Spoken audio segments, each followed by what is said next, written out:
Well, some big action expected on the immigration reform bill in the coming weeks. The Senate Judiciary Committee is expected to take up that legislation on May the 9th now. But critics are questioning whether the U.S. government can even keep track of who comes in legally and never leaves. William Lajeunesse is live on this for us this morning from L.A. Good morning, William. Well, Martha, after the first World Trade Center bombing in 1993, Congress mandated a verifiable system to track foreign visitors. Well, today we know when people arrive, but still have no idea if or when they leave, and there's no effective penalty if they don't. They came not over a fence, but by plane. Just seemed like a typical 19-year-old. In 2007, Hossam Smati arrived from Jordan on a 90-day tourist visa. 2 years later, he tried to level this Dallas high-rise with a car bomb. Amin al-Khalifi also came to the U.S. on a tourist visa. 13 years later, he plotted to blow up the U.S. Capitol.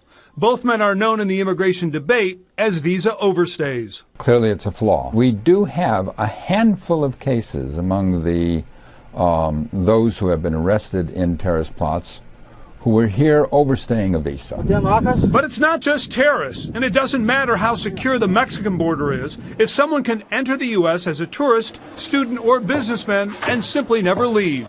You're talking about 4 or 5 million people.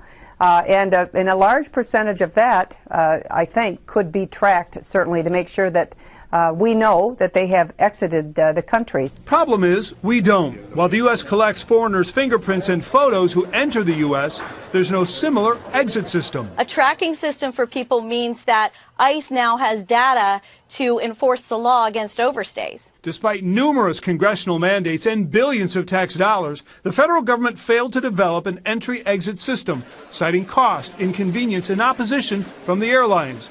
Critics call that a national security disgrace. As a nation, I think if we want to do immigration reform, this is a critical component of it. Now, the Senate immigration bill does require an exit system, but only at the airports and seaports, similar to scanning a passport, within 5 years, but nothing, Martha, at the border crossings. So better than we have now, but not ideal. Step in the right direction, perhaps. William, thank you very much. See you later. There is